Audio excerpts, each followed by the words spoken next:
Hey, This Helps listeners, what's good? This is your old pal, Jeremiah Aha. So it seems like you're a fan of the podcast. Thanks so much, by the way. That probably means you're a fan of the guests. Question for you, do you want to see them in person?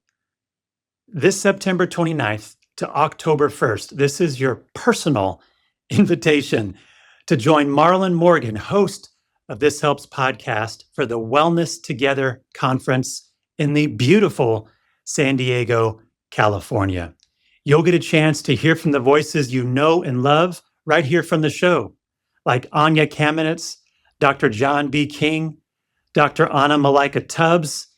You'll get to be in the same room hearing conversations with Rainn Wilson, Ben Schwartz, U.S. Surgeon General, Dr. Vivek Murthy. Have you ever heard those three people in the same sentence?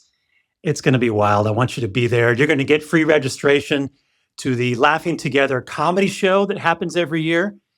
You're going to get a chance to make connections, have some great conversations, jump into live Q&As, hands-on workshops for 3 days, connect with other folks who really, really get it. So if you've been craving some inspiration, some clarity, or maybe you need a reminder that you're not in this alone, this gathering, the Wellness Together Conference, is exactly what you need. So head to wellnesstogether.org/conference and use the code THISHELPS, all one word, all lowercase, for 10% off. I'll see you there. Take care.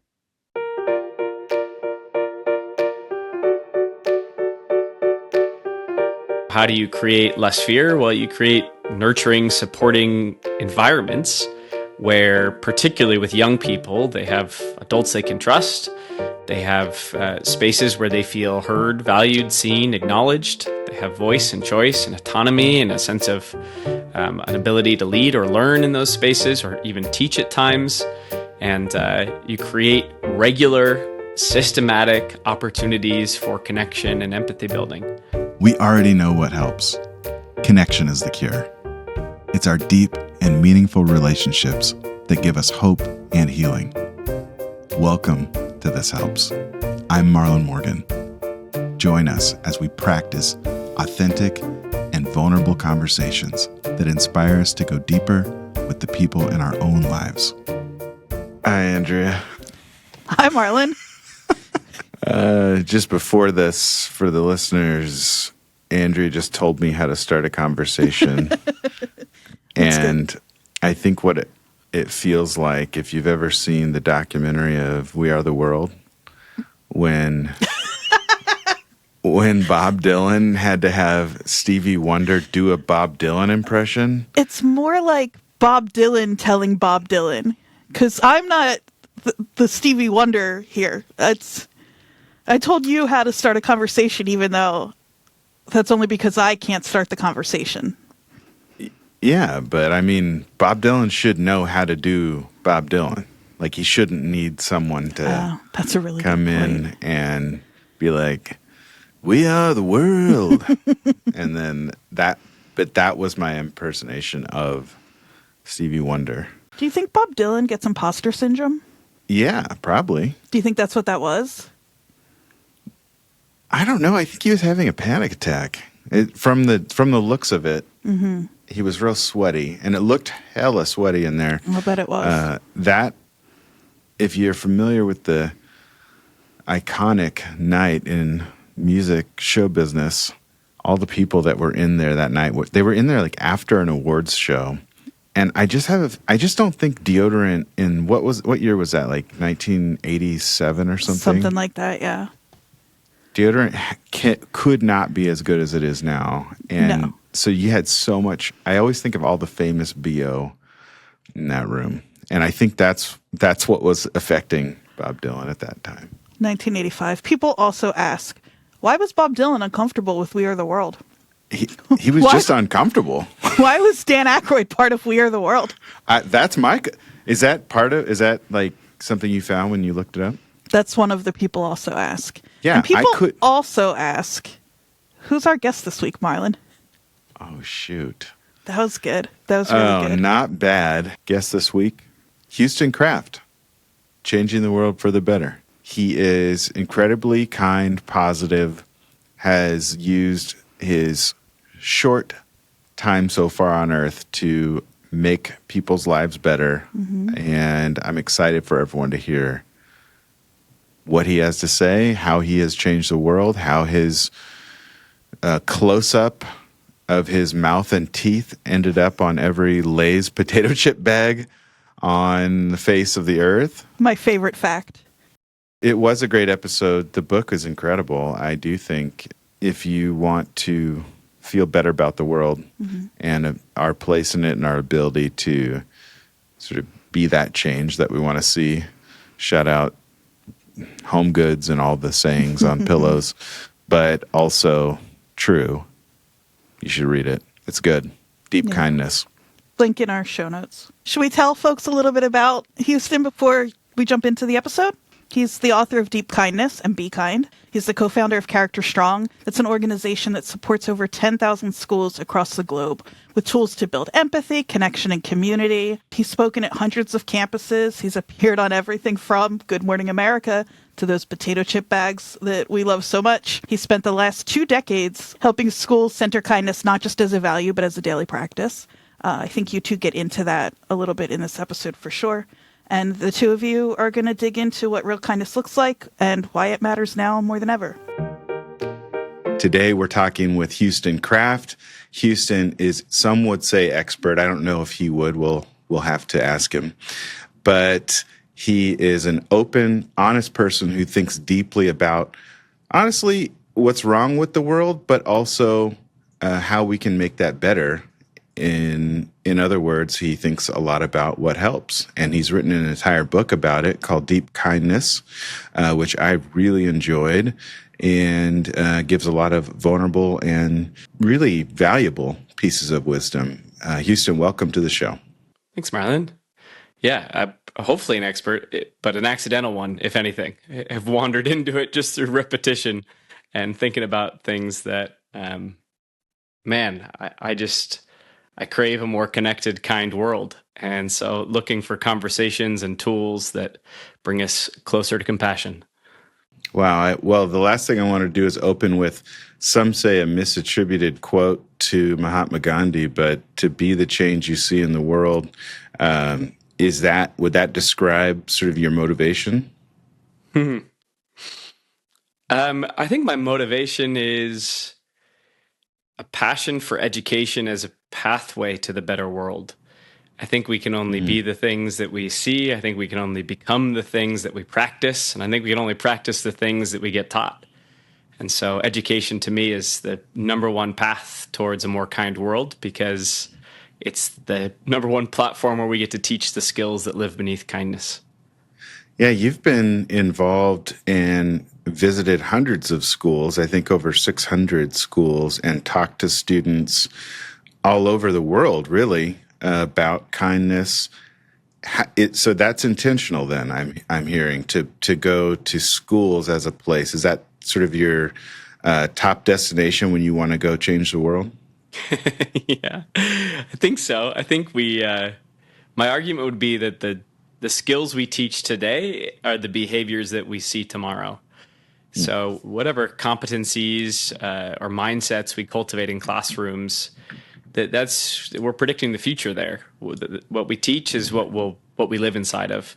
And so it was an accident more than anything, but I found myself at a leadership camp when I was a teenager, and the paradigms and teachings that I received at that camp changed my attitude, my tool belt, my trajectory.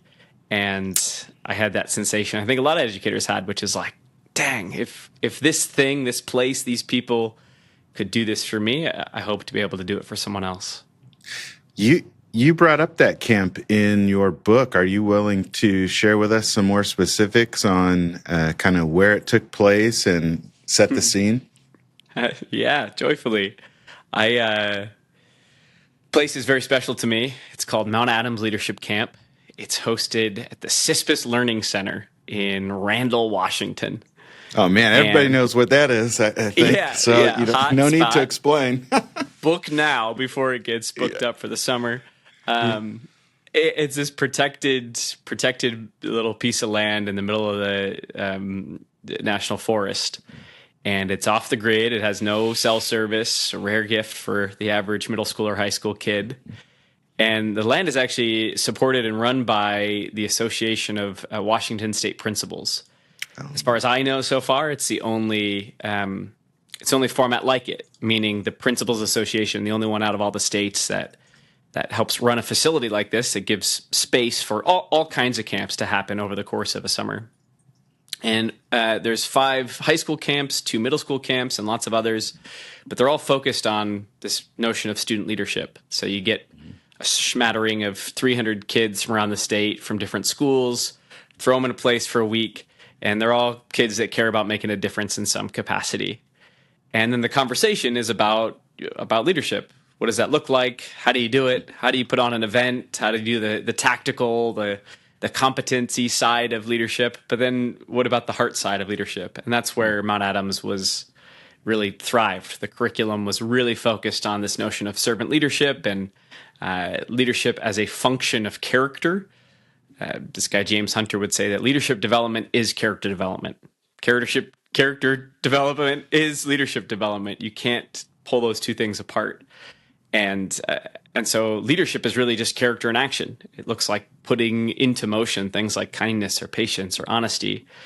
And one of the number one things I remember, Marlon, from that camp was, if you ever don't know what to do as a leader in any given space, you just ask the question, how can I help?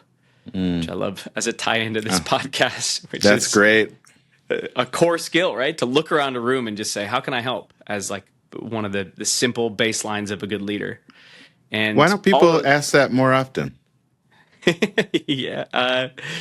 One of my favorite authors is a woman, maybe you know her, Dr. Michelle Borba. And she's written all kinds of books on empathy and leadership and culture change. And in her book on Selfie, the frame that I really love, and it's actually similar to a frame I offer in my book, the frame isn't like, how do we get more empathy in schools? The frame is, why is empathy hard in the first place? And she says it's 3 big categorical reasons. The first one is narcissism. The second one is fear. And the third one is anxiety. All 3 of which have statistically increased over the last 20 years in our culture. So when narcissism, fear, anxiety go up, empathy, or maybe another way to think about it, our willingness to look for opportunities to help goes down. I almost wonder, Houston, if it's the order that happens is fear, anxiety, then narcissism. I don't know if you've thought about the sort of reasons that we're seeing that now. But obviously, with the attention economy, there is a lot of money to be made off of fear as a kind of basic emotion, and we've heard a lot of folks, especially in Silicon Valley and some of the places here in California, saying we need to. It's really a race to the bottom of the brainstem to get that attention, and fear is the fastest way to do that. And so what do you think about the idea that we might be scaring our kids and our people, adults, and that makes them anxious and more selfish? It's really good. I like that sequence a lot, and it makes sense from a psychology standpoint. You get the widest funnel up top is, if you can make people scared, it drives their attention. Mm-hmm. And where our attention goes, that's where money flows. And if you can make people anxious, it is a driver. It's a motivating emotion. It's a self-oriented emotion. Yeah, that's what it's for, right? Anxiety is a message to us that we need to act. Yeah, something's wrong. There's scarcity around me. There's a problem going on that I need to solve, and plug in product X, Y, and Z to help solve that. And the more we live in that anxious state, which you ask, the average high school student today has more anxiety than the average psychiatric patient from the 1950s. Anxiety is a self-oriented emotion. The more anxious or worried I am about what's going on in my world, the harder time I have thinking about what's going on in yours. So it's maybe not your typical traditional narcissism, but one driven by self-preservation. I almost wonder, and on Selfies, it's a great book. I can't remember, does Dr. Borba talk about how to make people less scared in that book? I think you kind of touch on it a bit when it comes to kindness. Yeah, we'd have to drop Dr. Borba a note to see. I mean, she's an incredible presenter, and you rarely see someone dish so many ideas in a short period of time. She's visited schools all over the world, but I'll bridge into my universe, which is the work that I care about, belonging or psychological safety as a core foundation or condition to learning. And so, how do you create less fear? Well, you create nurturing, supporting environments where, particularly with young people, they have adults they can trust. They have spaces where they feel heard, valued, seen, acknowledged. They have voice and choice and autonomy and a sense of an ability to lead or learn in those spaces or even teach at times. And you create regular, systematic opportunities for connection and empathy building. What does that look like to create that environment in a school, for example? Yeah, lots of layers. The frame I offer leaders in schools is the 3 C's. You got clarity, competence, and consistency. So the first one is the clarity piece. Are we speaking a common language? Do we know the value of belonging across an entire staff, not just a few isolated incidents or siloed people that have a real relational affect or personality? Do we have common language on what belonging means or what psychological safety is in the classroom? Because if you don't cast a shared vision, you're never going to arrive at shared success. The second part, I know a lot of the work that you all do is do we have a common definition of well-being? And I think that's one I feel really passionate about, maybe a side quest we can go on in a little while. Creating the right conversation around mental health, what it is, what it isn't, and how to make it a tier 1 approach in schools. So number 1 is are we speaking a common language? Number 2, do we agree and have we equipped educators in the building to teach the skills that live beneath behaviors? It's one of my favorite paradigms to offer people is this notion that kindness is a behavior informed by skills that live beneath that behavior. So if you want kids to practice more kindness, and I would argue that kindness is a behavior that increases belonging, increases safety, then you have to ask the question, what are the skills that live beneath that practice? You ask the average audience or room full of educators, and you're getting all kinds of answers. It's like, well, emotion regulation. It's hard to be kind to someone when you don't feel like being kind to them. You need empathy and perspective taking. In order to practice kindness effectively, you need to be able to understand their story or how what they need might be different than what you need. A lot of times you need the practice of humility. You need patience. You need self-awareness. You need trust building or communication skills. And you start listing this real long list and you realize the reason why we don't always have kind environments in our schools is because we haven't taught the skills that live beneath the behavior, which leads to the last one, which is consistency. Okay. You can't just have a kindness week or a kindness assembly. 5 days isn't enough? Or 5 days is almost enough, but maybe like 50. Maybe every day. I don't know if you know this fun fact. I know you're also in California, Marlon, but Kern County is where the term random acts of kindness was invented in the 1980s. No, I didn't know that. I do know some folks from Kern County, and they're great and do seem to be actually not proportionately interested compared to other areas in really kindness and mental well-being, in a really good way. That's a compliment. So I wonder if that's part of the foundation. Tell me about that. It's about 1980s. This gentleman came up with this concept, this term called random acts of kindness, and it got went everywhere fast. And while I subscribed to it as a kid in high school, and while I loved the notion, it's well-intentioned, I think it in some ways misses the mark of what the world needs, which isn't random acts of kindness. It's regimented acts of kindness. we have to build it into our systems. We can't just put it up on a wall as a value. We can't just have a high five hallway during a kindness week. We need to create ongoing systems where, whether it's using an entry task at the beginning of a class, whether it's using an exit ticket on the far side of a week, whether it's creating ongoing systems of acknowledgement or support. Maybe it's a PBIS type approach. Maybe it's a monthly or weekly assembly or morning announcements. One of my favorite Samuel Johnson quotes, we need to be reminded more than we need to be instructed. And so how do you create systems of regular reminders to bring this behavior that we collectively want more of, but we don't always wrap systems around the regimented practice of? And so you're expecting something from kids without reminding them or giving them opportunities to regularly practice.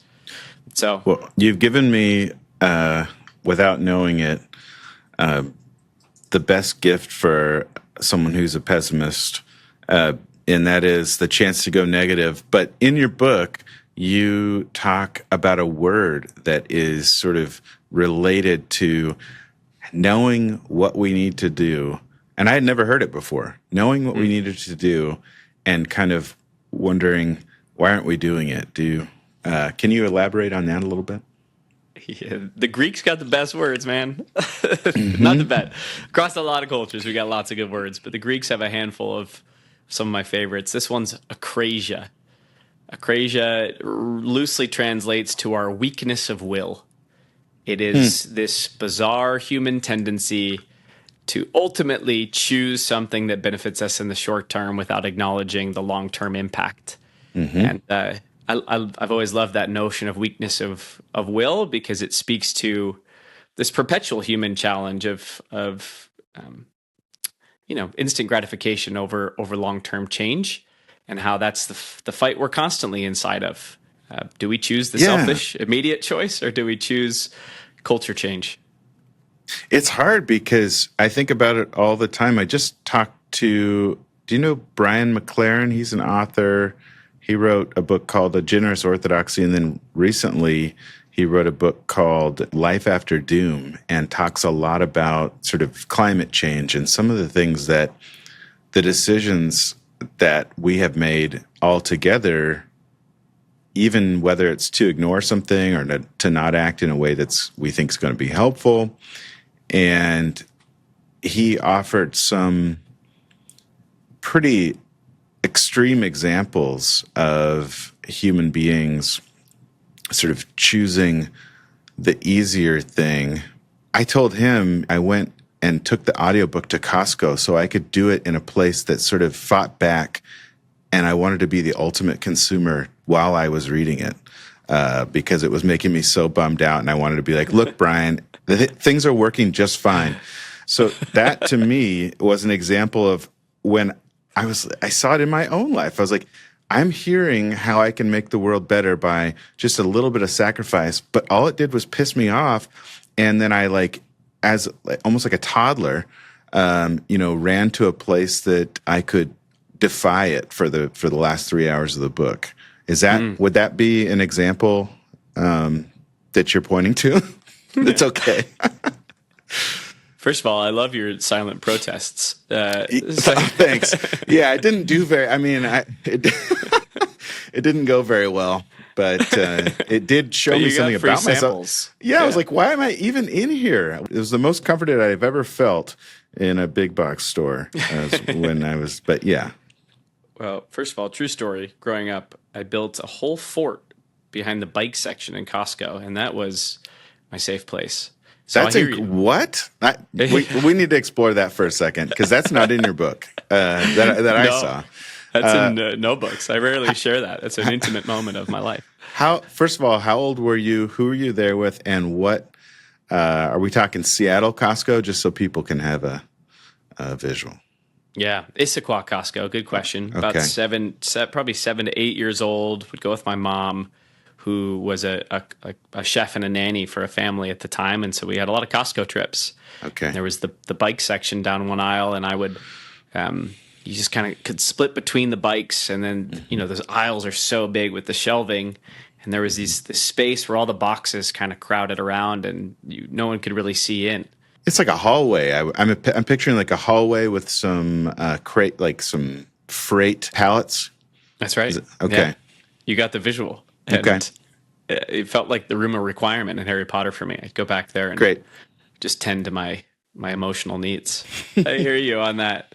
To go back to your original question, the etymology of CharacterStrong as a brand, as an identity, comes from way back in the day. I mentioned this author named James Hunter.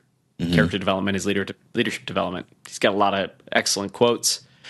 And one of the things he talks about a number of things that I really have hung on to over the years, but one of the simple equations that I come back to regularly in his book called The Servant, he says there are two equations of the will. The first one is intentions minus actions equals squat. Good. You can intend to do something and not do it, and then what do you have? Well, nothing. Nothing. The second one is intentions plus actions equals will. And my co-founder John and I, years ago, when we were sort of discussing this idea, when he would present on it at camp, he would always say that every time we took a rep, we made a choice to align our intentions to our actions. It was like taking a rep on your character muscle. And if you were to do that over and over and over again, eventually you'd become character strong.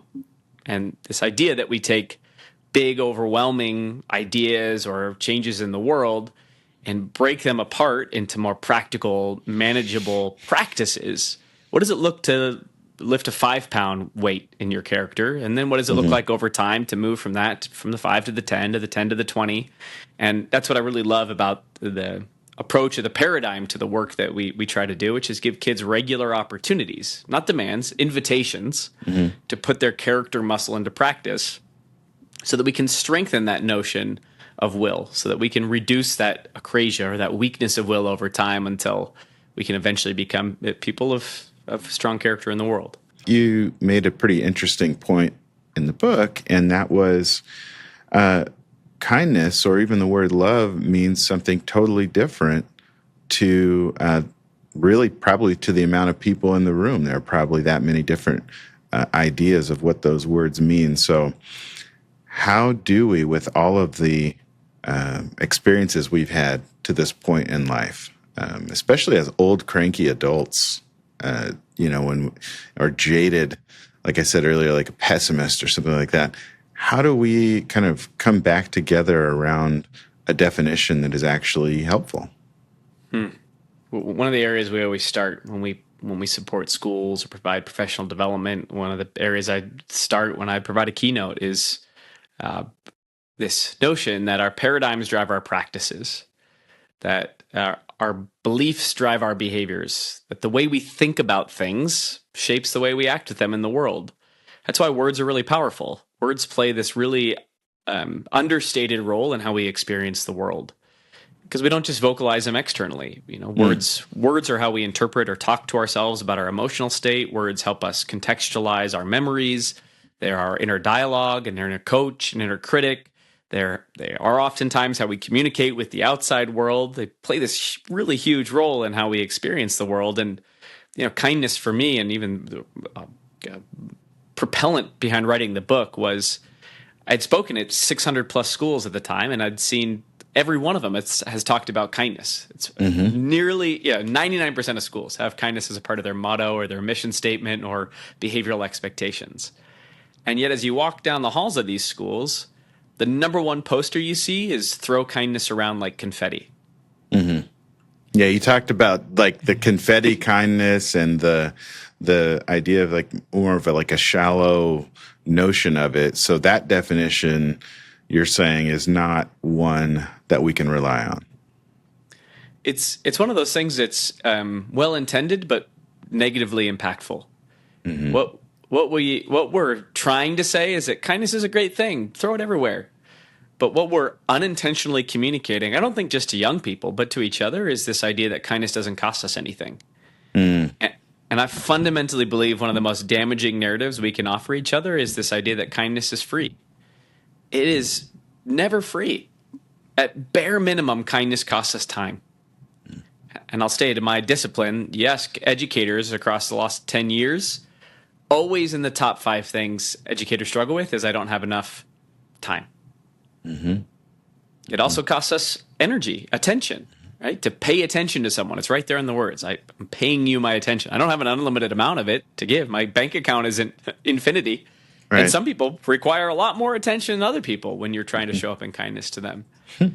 It's almost like you have to make up for the deficit that they're walking in with, or even like you mentioned earlier, sort of the basic needs that get us to the point that we can learn.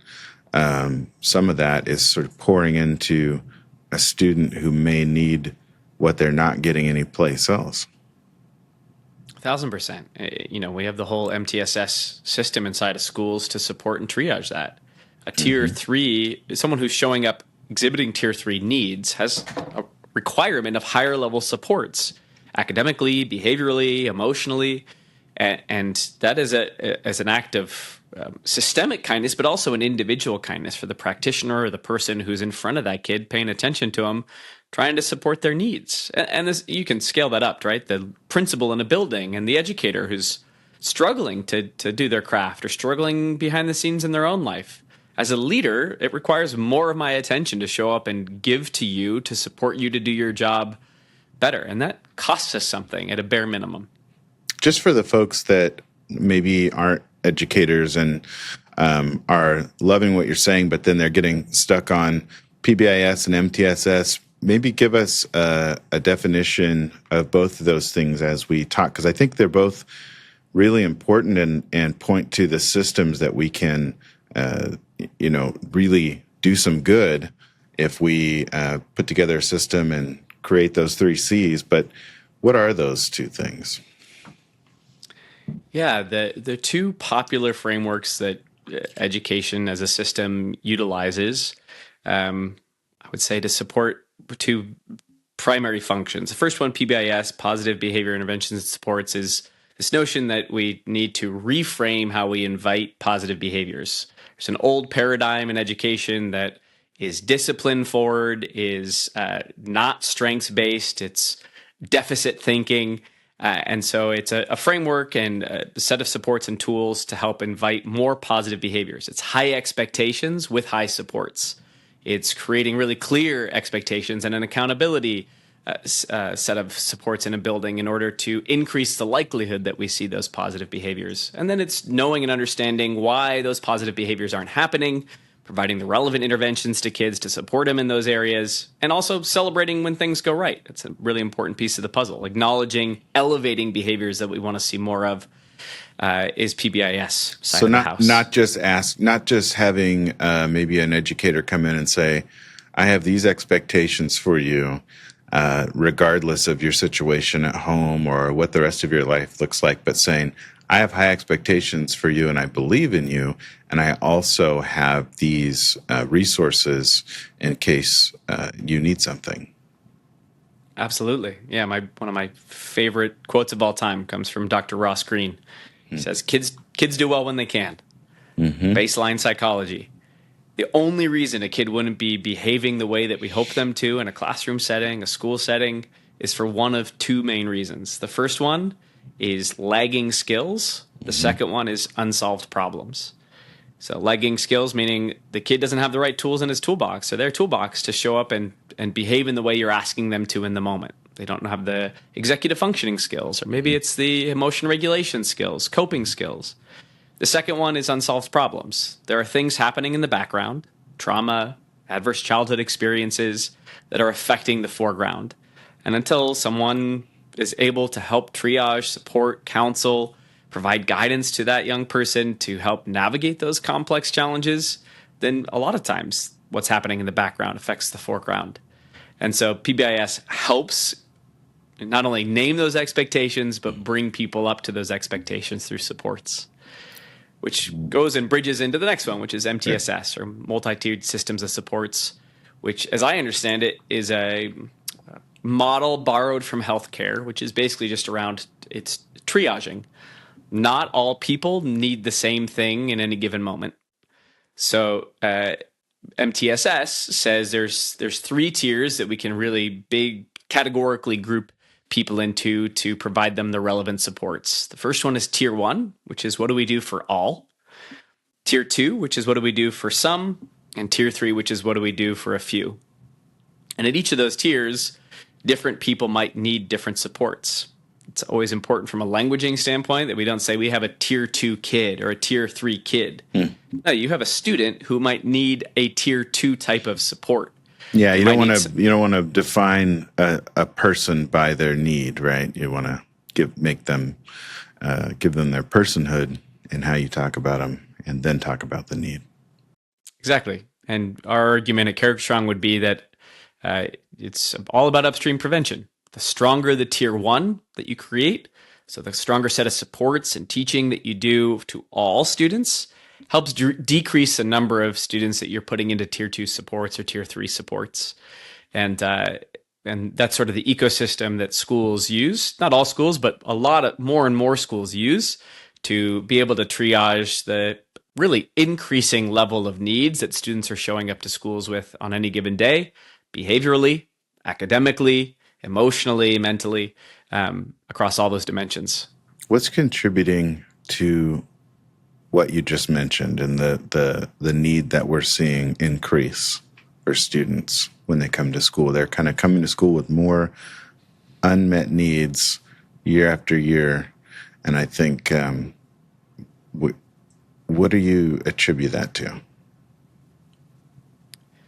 I would take us back to fear at the top level funnel. And I would take us there for all the reasons that we know, but we can name in a space like this, which is students are exposed to more data in a given day than the average person was exposed to in a given year just a few years ago. So our brains, from an evolutionary standpoint, have not kept up with the speed of information. And as a result, we have this experience of regular cognitive overload. We're getting access to information, visuals, imagery from all over the world. And because fear sells, because fear captures attention, a lot of that imagery tends to be negative, challenging, anxiety-inducing. So we're putting all that in front of kids with strong regularity.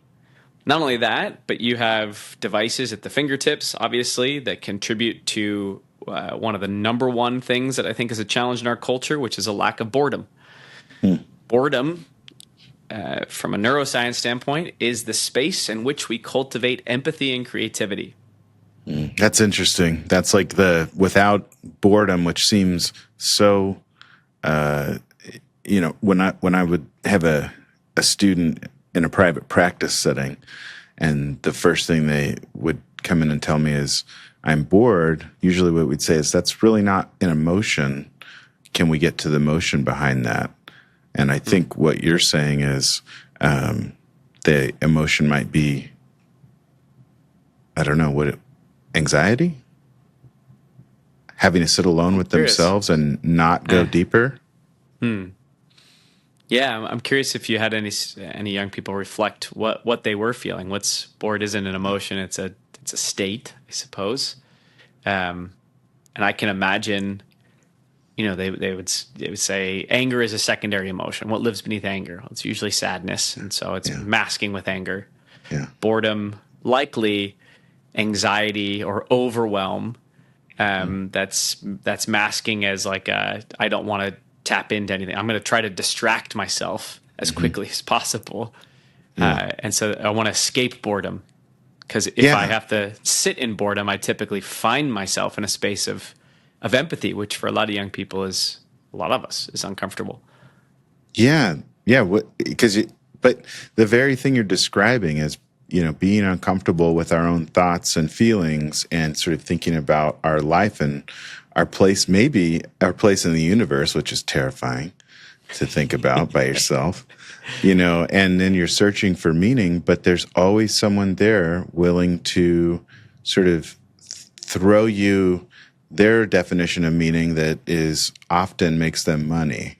And I think I've seen that a lot too with our kids, that we've sort of harvested their attention to make money, given them a lot of what I would call ultimately meaningless reasons to be alive, and then expected them to feel okay about it. Mm-hmm. Yeah, Dr. Angela Duckworth would say that the number one thing we can teach in schools right now is sense of purpose. Purpose is, purpose for learning. Why? How does this impact me? How does this impact people I care about? Is so foundational to engagement, and yet it's absent from so many classrooms right now. And her argument, how do you teach purpose, would be the first question you start asking. And she says two ways. The first one is you can't hand kids a purpose. Purpose is a self-discovery. But one of the best ways that schools can support it is by having more educators authentically share their own sense of purpose. One of my favorite challenges we offer educators is at the beginning of a school year to write a why statement, a letter of why I do what I do, and post it on your door as students walk in. So any given student can walk into any classroom and see why someone has shown up inside this work. And that's going to look really different for everyone. And the more we role model that share, the more likely we get kids thinking about their own framework. So vulnerable. I feel like, teaching in particular lends itself to a power differential that if I feel vulnerable, I can sort of hide because I'm always in a little bit more power than the people I'm around. But you're sort of saying, be vulnerable and give students knowledge about yourself, which is power, because they could certainly bring it up later if you are not acting in accordance with that mission statement, and I'm sure they will. So you're also inviting some accountability, which is also, a lot of times veteran educators have shared with me that they would probably do better with some accountability, but there are some problems in the system that don't really promote that. And Houston, I was excited to talk to you today because after reading your book and seeing some of the times that you've spoken and really moved people in a helpful way, I was excited to sort of capture you and make you do therapy with me. So that's part of what this is my sad thoughts that you're gonna help me with, because I hear about if you're open to it, but I hear about educators sometimes feeling burnt out, and it makes me so sad because sometimes it makes me mad, but really I'm sad, like you said, and or scared that our world's not going to look like it could, but I think about, it's a relatively isolating job to be an educator. And along with the power differential comes, a lot of time not with colleagues and not feeling understood. And then I think you can easily get negative over time and not get your own basic needs met because, like I said, the job is hard and it's pretty grueling, pretty repetitive. And if you're not into it, it can become really burdensome, and the kids can start to seem like an annoyance. If you're face-to-face with an educator who, let's say 90% of teachers went back to the teacher's lounge or their classroom feeling great after they heard you talk, but the 10%, which is maybe,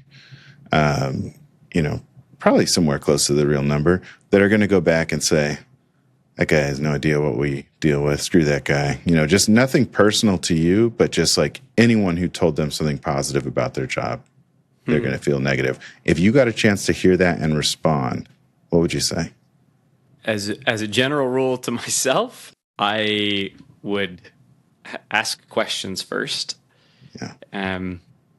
Because I don't think I've spent a lot of time in education over almost 2 decades now. I've been working around schools, working closely with young people, with educators, but I haven't been a classroom teacher. So I would listen. I spend a lot of time listening what the challenges that they are navigating, that they think that I don't understand. And a lot of those I think I would agree with. I find myself regularly frustrated with education, even in my like limited touch points connected to it, because it's a complicated system. It's a petri dish of the greater society at large that.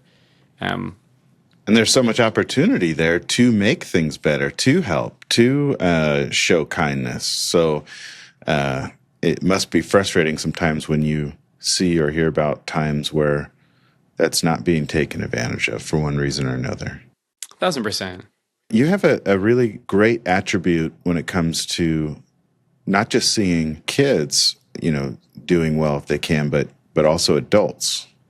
So I'm wondering what that looks like, because it's hard, sometimes hard for me, because I think, wow, you're an adult, you could choose to act differently, or you know better, or, what would you say to me? Yeah. Make me more kind. It's a great callback to the book. Thank you. Dr. Ross Green's quote is kids do well when they can, but my edit in the book that I offer is people do well when they can. Yeah. Just because we turn 18 doesn't mean our unsolved problems are suddenly solved. And just because we go to college doesn't mean that we have all the right tools in the toolbox to show up. I resonated with that. I resonated with that. And you also mentioned meeting people like that. You get to meet your heroes sometimes, and it's not that great. So let's talk about that later. Don't worry. I have so many more negative things that you're helping me with. You don't really necessarily get better with age. Sometimes you get worse because life's hard. Well, it goes to the earlier question of, why are kids showing up with higher levels of need, which is that the culture and the context that we are operating inside of has gotten increasingly complex and layered, and school as an entity and system has long not kept pace with culture. So what do you mean by that?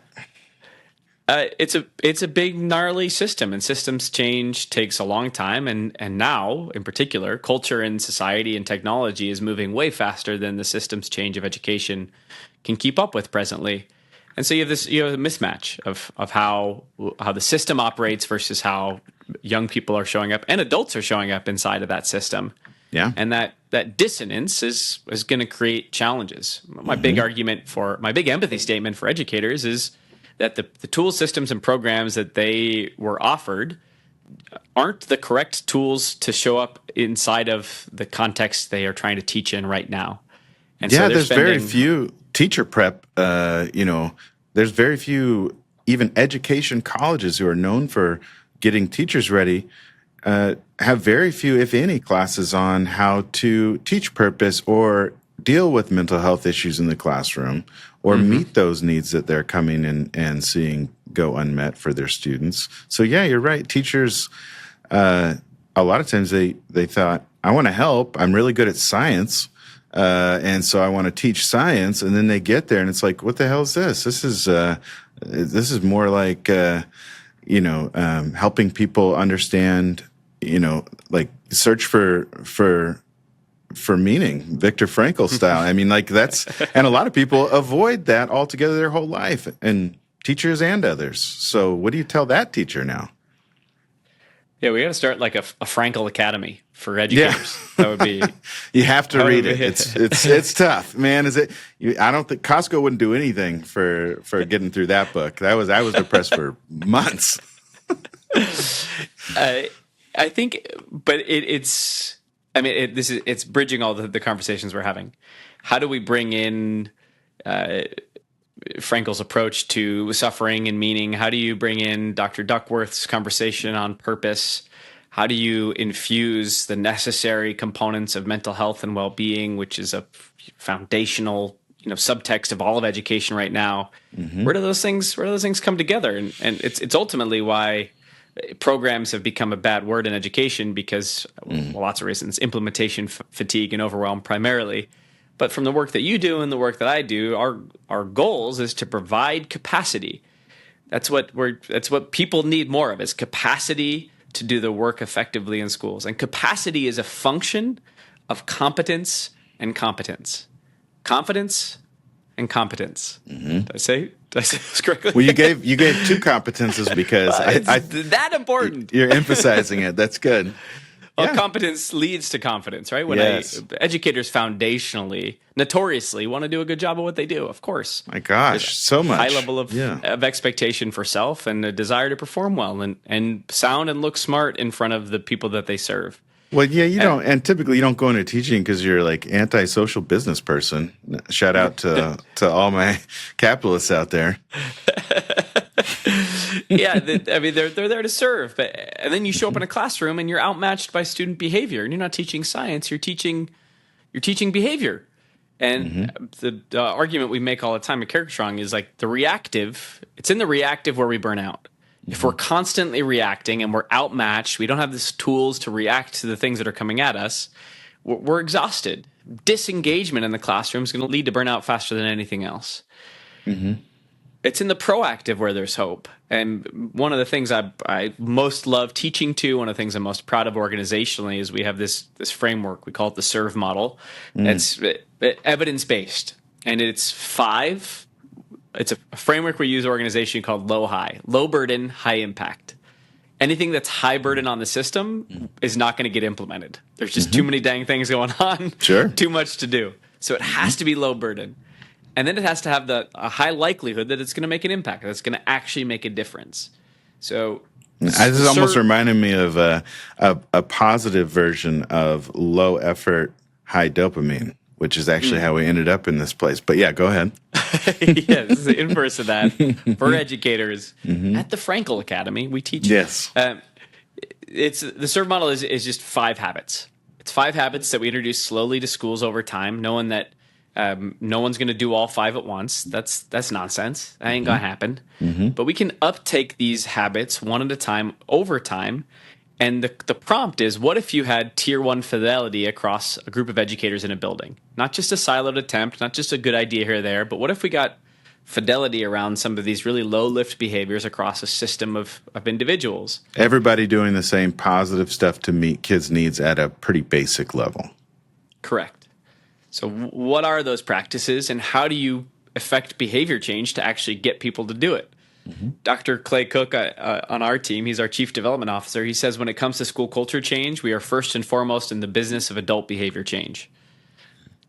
That's the hard work. Wow. That's where we got to start. You cited it earlier. One of my favorite premises is the old London Times prompt from the early 1900s, where the London Times asked the world, what's wrong with the world today? They got thousands of submissions. Yeah. G.K. Chesterton wrote back and he said, I am. Signed, Yeah, wow. G.K. Does that Chesterton. take courage? Talk about vulnerability and courage. Also, like a weird amount of narcissism in there, too. Because it's like he's being super helpful and vulnerable, but really, focusing on himself. G.K. Chesterton, he's a theologian, right? Theologian, writer, yeah. Yeah, and he covered a lot of ground. you must, because a lot of the things, sometimes I will hear you speak, and I hear servant leadership. You mentioned G.K. Chesterton. How important is theology to what you do? Personally, unimportant. I think of spirituality as maybe a framework to invite the conversation on purpose. But I didn't grow up with a highly religious background. Would consider the pursuit of a more compassionate world a spiritual disposition, because I believe, let's go to another Greek word, one of my favorite words, meraki, is to leave a piece of yourself behind. It's synonymous with like this notion of soul or love, to put your soul into something. And that notion of the soul, or that notion to leave a piece of yourself behind, what are we leaving behind in this life besides the interactions and relationships that we cultivate? So the idea that it's important to leave something on the field, to put, use your talents, which, another parable of the talents is something Jesus talked about, but to not bury the talents that you've been given, but to use them to help others and make the world better than you found it. Sounds like. Character as a series of choices, and those series of choices leading to a sense of legacy or what you leave behind, and ultimately a culmination in probably my best articulation of the soul. The soul is just a representation of the hundreds of thousands, millions of choices you make over the course of your life. I sat down with James Hunter, that author I like a lot, who has a stronger Christian background, and we had a great conversation on this topic. I said, what is the opposite of love to you? And he said, people think it's fear, people think it's hate. He said, I think it's laziness. If love is a choice, the opposite of it is apathy, and or indifference. And indifference is almost like a non-lazy version, because you're kind of like you kind of have to be indifferent. Try it. Chosen indifference as a function for a lot of young people as overwhelm. Indifference, which might read as boredom. To your earlier question. That's another good way to think of boredom. Boredom is I'm so bored with all this because I don't think I can have an effect on it. Yeah, indeed. So theology, I think, is, it invites great thinkers, and it invites big old questions that I think there's a place for those questions. Even if theology isn't coming into a public school setting, I think the questions inherent to them, which to me, I think we have to reframe the question of schools of what do you want to do when you grow up to who do you want to be as you grow up? Who do you want to become along the way? It's a much more interesting question to posit to young people, especially inside of the cultural and technological narrative we're living in right now, which is a lot of people might not be doing a lot of things when they grow up. Right. It's kind of a question that could stun you into a meaningful life if you really ask it, because if you have someone who, and like I've had, students share with me in the past, my life feels meaningless and empty and shallow, especially through COVID, when if you had a student, a lot of times where, the teenage years aren't necessarily when you're considering mortality. It's quite the opposite. You think you're going to live forever, but then you see something like COVID happen. So, a lot of young influencers had these huge crisis moments where they were like, well, why? Why did I spend 4 hours editing that photo of myself? Or, why do I want these people's attention? And that actually gave us an opportunity, even in schools with our therapists, to, are you familiar with acceptance and commitment therapy? Houston? Yeah. So it gave us a chance to kind of start looking at values even at a younger age. What are the things why do we think we're here, and what do we want to be better at? So it sort of got to that a little bit of a lighter version of Viktor Frankl. So why are we here? And you're right, it is more interesting and often more motivating in the long run. Yeah, you go back to the OG, Mahatma Gandhi. The best way to find yourself is to lose yourself in the service of others. And most people don't get to have a structured conversation on values clarification. But we know it's one of the most effective things to help support people's sense of engagement and purpose in their, not only in school, but in their life, is to be invited, not to have someone tell you what your values are, but to go through the exercise of clarifying, who do you want to be in these various settings, relationships? Who do you want to be as a student, as a friend, as a son, daughter, brother, whatever those categories we live inside of are.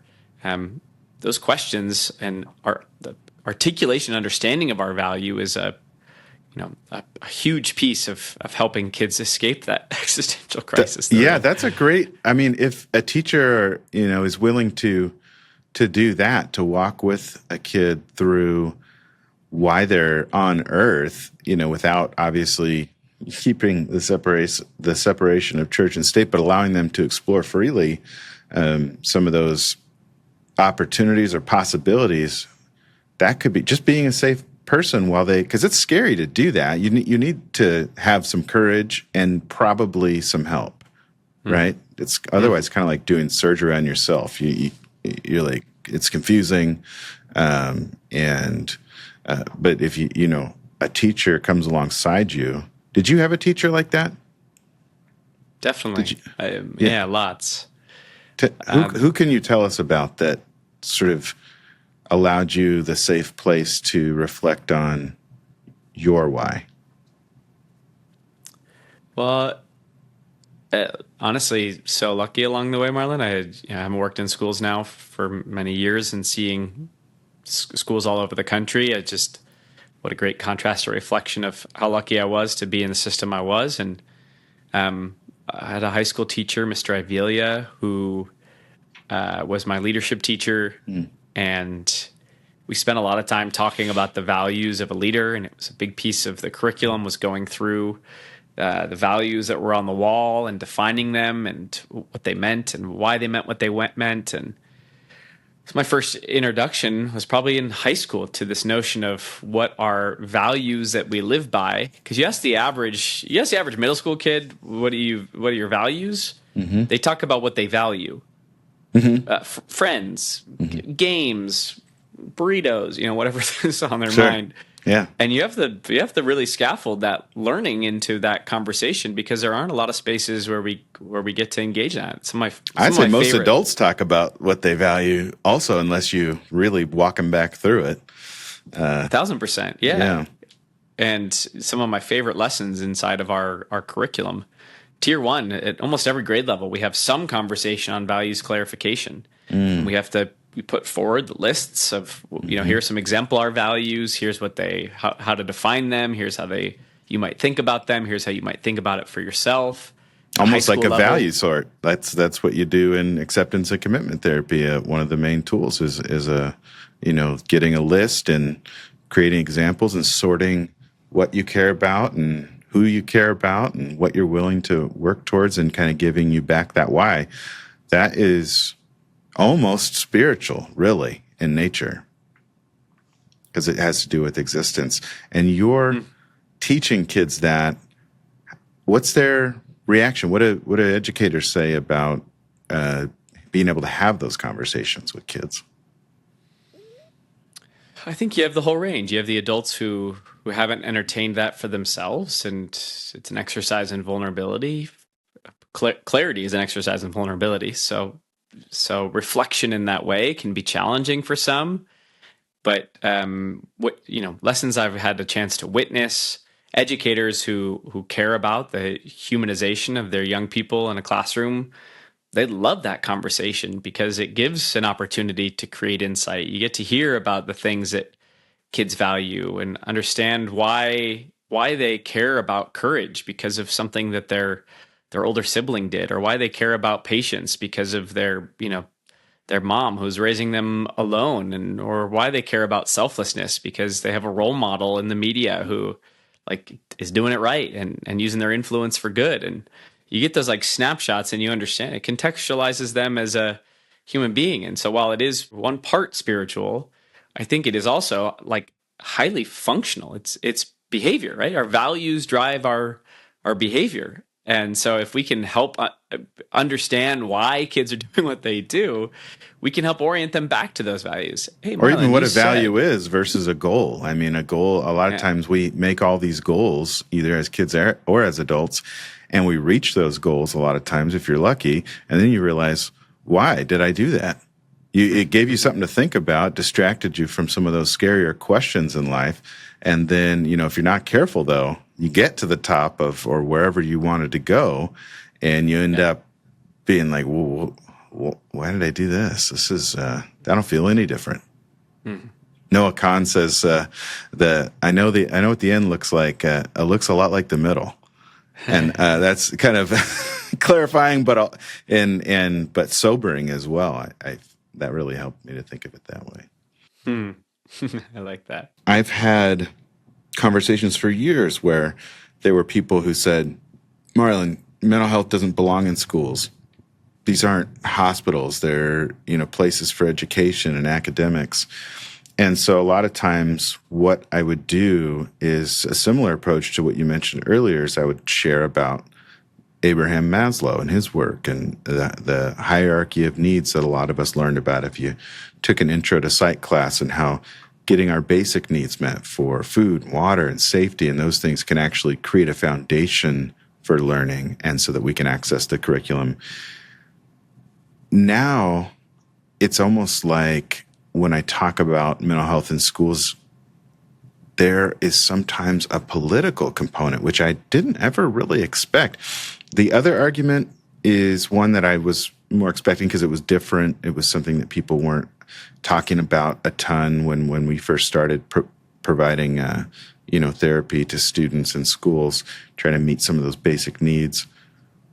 But now even like a curriculum like the one you're talking about, which is objectively, I don't want to piss anyone off, but objectively pretty good. I mean, like you're talking about making the world better, making people kinder. You're not talking about, giving them values, but you're talking about them exploring some values. Let's say I'm a parent who, in my neighborhood, I want CharacterStrong. I want it in the schools that my kids are in, but I have another neighbor, Ron. Maybe he doesn't even have kids in the district, and say, "You're brainwashing my kids with a political agenda." What do I tell Ron? Because I love Ron. He's my neighbor. Sure, we're a bit of there's a generational gap, but he thinks what he's saying and doing is actually helpful as well. So what do I tell him? I've sat in those board meetings with Ron. Mm-hmm. Our team sat in those meetings with Ron, and the same thing I would do with an educator who's frustrated at being told anything, which is you just go back to questions. You just got to get curious. What's driving that? What are you afraid of, right? If fear is one of those primary motivators, and we just have to get on the same page about the story that we're telling, because so much of it is just back to words. It's back to language. When we use certain words in certain contexts, it's palatable for some and it's polarizing for others. Right. But when you look at big metadata around what people want for kids and what the function of school is, there's a lot of common ground across political parties, across demographics, across any way you could slice the statistics. People want a lot of the same things for kids. Yeah. They want them to be prepared for life. They want them to be resilient. They want them to show respect to others. They want them to be prepared, academically successmesuccessful. And how can I tell? Because I would imagine there has to be a version of what Ron's concerned about. I mean, just by the nature of humanity and who people are, I don't know. I'm not super knowledgeable about all the different options in the social emotional learning space, but I have to imagine there is a version. How can someone who's genuinely concerned kind of suss it out and say, you know what, I think this is just about all the things that Houston said it was about and not really about some secret agenda? Well, we have opportunities to browse the curriculum, to get in there, to look at those things, like answering questions. Well, first of all, asking questions and then answering them, because people do have legitimate concerns. And we're really thoughtful in how we design our work to be intentionally non-political in our approach. It's not what we consider CharacterStrong's job to be. Mm-hmm. Our job is to provide foundational skills that research shows provides us opportunities to engage in conversations, if people choose to or want to, that might be more political or complex in nature. Sure. Skills, foundational skills. That's a great way to put it. I think if we're trying to simplify, which I'm always trying to do, because I think, people are busy and don't hear everything all the time, but, foundational skills, that's a great way to put it. And that's actually what I've talked to people a lot about when it comes to therapy in schools. It's, do we want to sit and listen to problems and tell people, what we think the answers are? No, that's not therapy. What we want to do is give them, like you said, a framework for being able to understand their emotions and navigate their thoughts and feelings and the stage of life that they're in, and give them a trusted, safe place to do that. That's it. That's really it. Yeah, that's precisely right. You got to recognize what those unsolved problems and those lagging skills are, and it's across a lot of spaces. And not all kids need the same things, and that's okay. But a lot of kids need support with executive functioning. That's just goal setting and focus. Yeah. Organization. How Maybe many you of could help need me. support with- yeah, totally. I was late to our recording today because of how much support I need with that. So, yeah. A lot of kids need social skills, right? For lots of reasons to be able to communicate effectively. And, 9 out of the 10 skills that employers want today in the career marketplace are traditionally called "quote unquote" soft skills. It's leadership, it's communication ability, it's organization and goal setting. It's these are the things that we're trying to support teaching that we know are academic enablers and set people up for future success in career. And what we see in our own data is also life satisfaction. Do I feel happy, satisfied, content in my life? And we're not going to tell kids to do anything. And we will open the hood to share all the things that we're doing because we know that it's foundational and not controversial. Yeah, we want to give them opportunities, not control what they do with those opportunities. So, Houston, how can people keep up with what you're doing? I mean, you've shared with us a lot of, would you describe it as your life's work? Some of these lessons and, CharacterStrong in general, you've shared a lot of that, sort of the lessons you've learned. How, if people want to keep up on what you're doing, or if they want to bring it to their school or their classroom, how do they do that? I would describe it as my life's work. I've been thinking about this thanks to educators. I've been thinking about the notion of kindness and how to create a more loving world through education in a lot of ways since high school. From high school to camp, from camp to being a speaker in schools, and then partnering with one of my longtime heroes and friends, John and Lindsay Norlin, to create CharacterStrong. So if you're interested in learning more, if you're in the field of education, CharacterStrong.com, you can learn about how we approach this work really practically through evidence to help support students tier 1, tier 2, tier 3, to create more belonging, engagement, well-being, the outcomes that we know drive academic success, life satisfaction, college career readiness. We care about that a lot. So if MTSS or character development or supporting behavior in your schools matters to you, CharacterStrong.com. And if you want to learn more about sort of the approach to kindness and how to think about it, not only in the education setting, but a bit of a zoom out at the cultural level, how we increase compassion, then Deep Kindness is the book. And there's a workbook too, right? I just saw that today. Yeah, it came out with a companion journal a few years ago called Be Kind. I feel like I denigrated it by calling it a workbook, but yeah, Workbook's better. No, that's good. There's work involved. It's like 52 prompt. Is it once a week or is it? Exactly. Once a week for a year, 10 minutes a week, a journal to sort of capture a journey in kindness, but also give you practical, free ways, not monetary, not free in other ways. Exactly. You put a lot of examples of practical kindness in the book Deep Kindness. And then when I saw the journal, I thought, wow, okay, maybe I could use that. And the first thing I started thinking is like, I started plotting to like make my family use it so they would be nicer to me. Have you ever heard that before? That selfish approach? Yes, one of my favorite passive-aggressive compassion approaches, for sure. Okay. Yeah. Or for all your friends who need more kindness. Yes, exactly. I was like, well, maybe I can get my needs met, but I don't have to do the work. Houston, it feels good to talk to you and to look at the work that you've done and to see what an impact you continue to make for our students. I don't think anyone wants school to be a factory of learning. I don't think anyone wants our next generation to keep going with unmet needs and high expectations. And I think it takes someone who has a lot of conviction, passion, and quite honestly, intelligence, some of those natural skills that not everyone has. And so I think you have that combo, and I see you using it to help our kids. And It was a pleasure to read your book, to talk with you today, and I can't wait to see sort of where things go next for you and for CharacterStrong.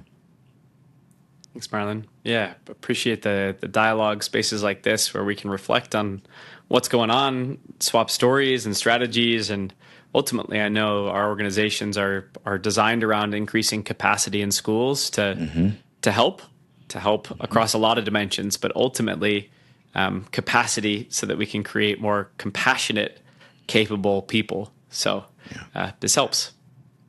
Thanks. All right, we'll talk to you again soon. Deal.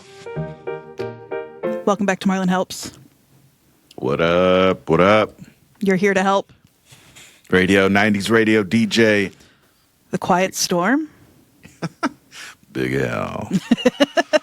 Here we go. Okay.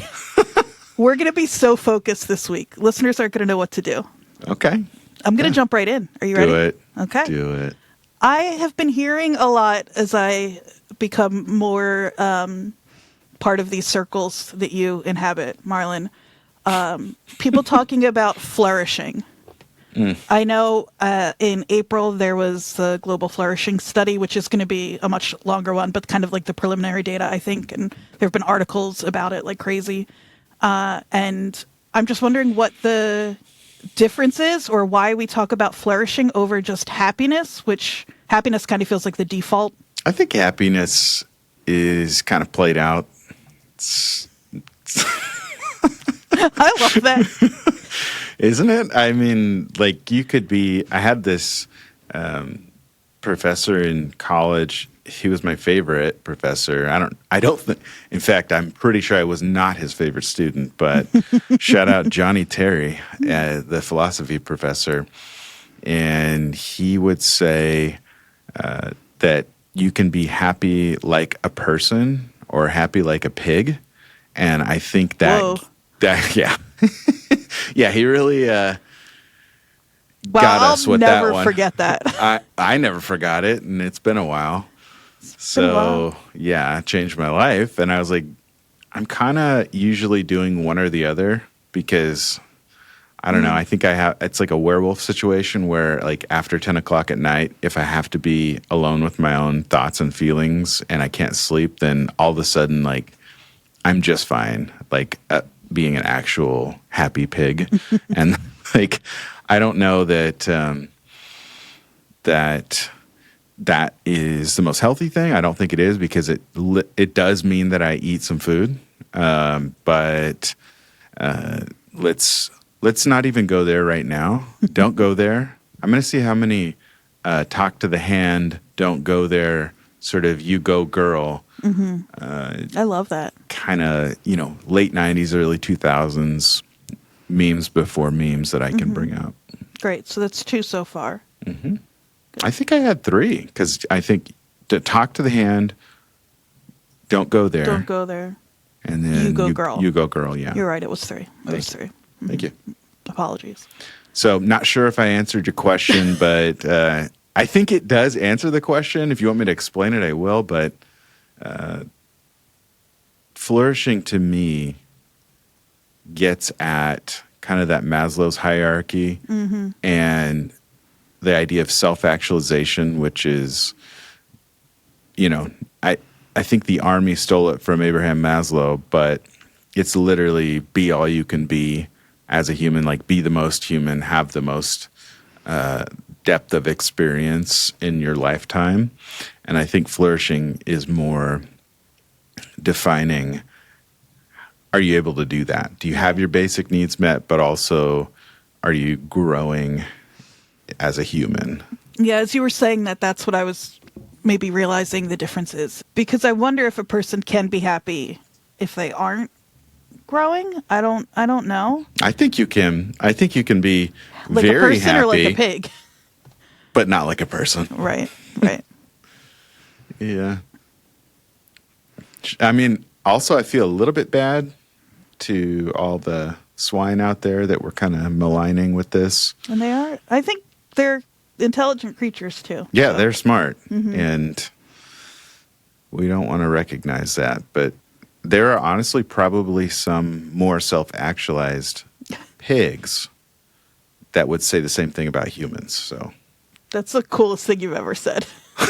I loved that.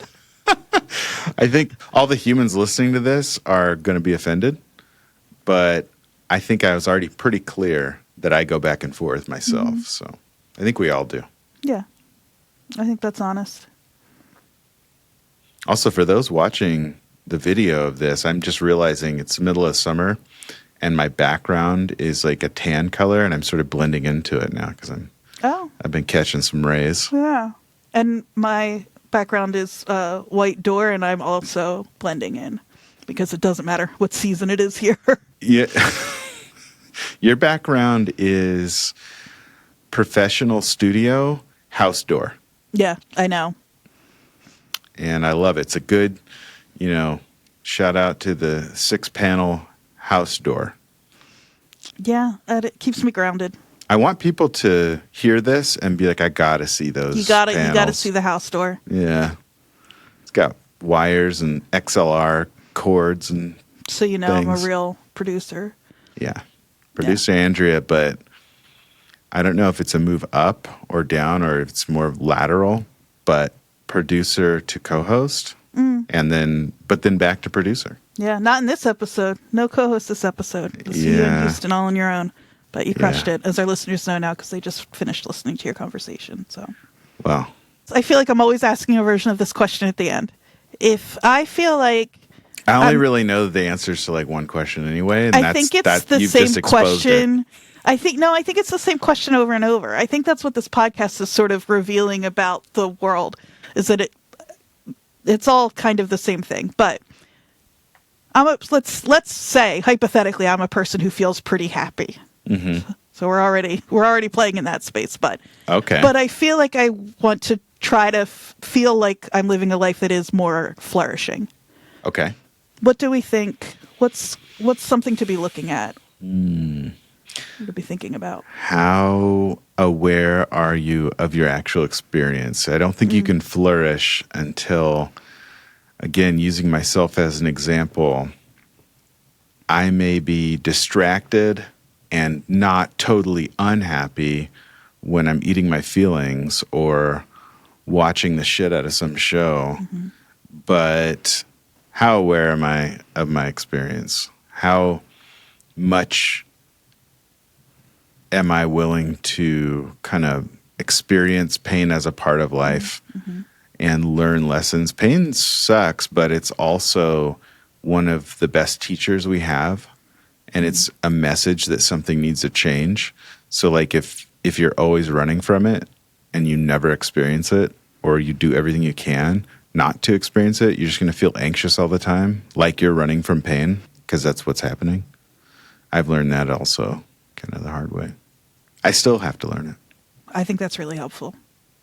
Andrea, is this a good time to make a legitimate plea for people to please go on, if you like the show, go on and leave a review? It's a perfect time. Okay. If you like this show, which we waited till the end to say this, so you must kind of like it. And even if you like not liking it, that counts because you're still here. Can you please go on to, that sounded like my mom, which was very effective to get people to do stuff. So I'm going to do it again. Okay. Can you please go on this platform that you're on? I don't care what it is, and leave a review because it helps other people find the show and it tricks the algorithm into thinking that what we have to say is more important than everything else. I think sometimes people don't believe that it is really helpful because you don't see it on the other end, but it really is so helpful. And even if you leave us a review and just tell us your favorite 90s sitcom, rate us, say, love this helps, living single. That counts. Great. And we would love that. Great. If you put your favorite 90s sitcom in there, I can say, with Andrea's permission, of course, we'll read it. That's right. 100%. We'll read it on the show because I want to talk about it. I love that. And then we have something else really exciting that folks can start doing. which What is is if they it? want to be part of a podcast. And I know everybody wants to be part of a podcast, Just a regular podcast? the best podcast, Okay, so this one. this podcast. All right. They can head to thishelps.com/ask and you can submit a video question to you for this segment. And it can be But really more to us now, though, too. to us as a question, and it can be mental health related. It can be 90s sitcom related. I think we might, to be honest, prefer we're 90s Yeah, if sitcom you could do related. both, That's that would great. be- Yeah. If you could work, like, if you could talk to us about a lesson that Carl Winslow teaches Perfect. to Lara in Family Matters, and then relate that to a question about life in general and what actually helps. Because That'd be great. some of the most helpful things I've ever learned were during like TNT Thursday night television. That's so true. A very special episode. Yeah. So special. Yep. And there are instructions on how to do that. You can do it from your phone or your computer, and there are instructions for how to do both. Super easy either way. And you can be part of the podcast. We'll show your video right here. And Marlon can help you. I want to see your face and I want to help you. That's right. Let me help you. Thanks for joining us today. We hope it helped. Stay connected with us at thishelpspodcast.com.